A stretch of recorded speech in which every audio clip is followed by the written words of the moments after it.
মাধবদীতে ভূমিকম্পের 24 ঘন্টা না পেরোতেই গাজীপুরের বাইপাইল এলাকায় আবারও ভূমিকম্পের খবর পাওয়া গেছে। বিষয়টি জানিয়েছে আবহাওয়া অধিদপ্তরের ভূমিকম্প পর্যবেক্ষণ ও গবেষণা কেন্দ্র। আজ শনিবার সকাল 10টা 36 মিনিটে 16 সেকেন্ডের এই কম্পন রেকর্ড করা হয়, যেটির রিক্টার স্কেলের মাত্রা ছিল 3.3।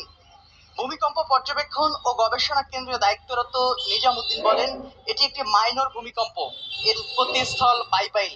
এর আগে গতকাল সকালে ঢাকা থেকে 13 কিলোমিটার পূর্বে 5.7 মাত্রার শক্তিশালী ভূমিকম্প অনুভূত হয়। এতে 2 শিশু সহ 10 জন প্রাণ হারিয়েছেন। এর ফলে আমরা যেটি দেখেছি, রাজধানী ঢাকা সহ ঢাকার আশেপাশের যে জেলাগুলো রয়েছে সেই জেলাগুলোর বাসিন্দারা কিন্তু বেশ নিরাপত্তা ঝুঁকিতে পড়েছেন এবং তারা বলছেন যে তারা আতঙ্কগ্রস্ত। যেহেতু রাজধানী ঢাকা একটি ঝুঁকিপূর্ণ শহর এবং ঘনবসতিপূর্ণ শহর, যার কারণে এই শক্তিশালী ভূমিকম্প যদি রাজধানী ঢাকায় আঘাত হানে তাহলে রাজধানী ঢাকার পরিস্থিতি কেমন হবে সেটি কিন্তু অনেকে কল্পনাও করতে পারছেন। এবং বিশেষজ্ঞরা বলছেন, এই যে ছোট ছোট ভূমিকম্পগুলো হচ্ছে, এই ছোট ছোট ভূমিকম্পগুলোই কিন্তু বড় ভূমিকম্পের দিকে নিয়ে যাচ্ছে এবং রাজধানী ঢাকায় বড় ধরনের ভূমিকম্প হতে পারে, এমনটি কিন্তু জানিয়েছেন বিশেষজ্ঞরা।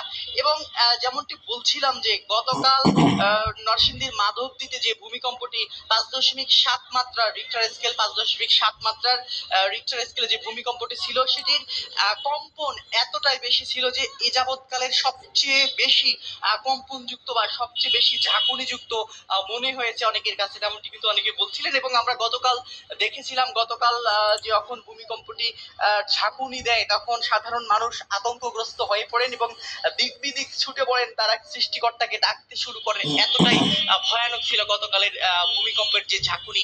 তবে আজকে সেই ভূমিকম্পের 24 ঘন্টা না পেরোতেই আবারও গাজীপুরের বাইপাইল এলাকায় ভূমিকম্পের কম্পন অনুভূত হয়েছে, যার ফলে রাজধানী শহর আশেপাশের জেলার মানুষরা তারা কিন্তু বেশ আতঙ্কগ্রস্ত হয়ে পড়েছেন এবং তারা বলছেন, এই যে বারবার যদি এমন ভূমিকম্প হয় তাহলে রাজধানী ঢাকা যেভাবে অপরিকল্পিত ভাবে নগরায়ন হয়েছে এবং অপরিকল্পিত ভাবে বিল্ডিং তৈরি করা হয়েছে, এগুলো যদি শক্তিশালী ভূমিকম্পে ধসে পড়ে তাহলে সাধারণ মানুষের পরিস্থিতি কেমন হবে, এটি নিয়ে কিন্তু অনেকে বেশ ভয়ে রয়েছেন, বেশ আতঙ্কে রয়েছেন, তেমনটি কিন্তু আমরা দেখেছি। এবং সাধারণ বিশেষজ্ঞরা বলছেন যে রাজধানী ঢাকায় বড় ধরনের ভূমিকম্পের ঝুঁকি রয়েছে, এমনটি কিন্তু বিশেষজ্ঞরা বলছেন। সব মিলিয়ে গতকালের ভূমিকম্পে সাধারণ মানুষ বেশ আতঙ্কগ্রস্ত রয়েছে এখন পর্যন্ত। তবে আবারও গাজীপুরের বাইপাইল এলাকায় আজকের যে ভূমিকম্পের কম্পন অনুভূত হয়েছে, এটি নিয়ে আরো কিন্তু বেশি সাধারণ মানুষ আতঙ্কগ্রস্ত হয়ে পড়েছেন, তেমনটি দেখা যাচ্ছে।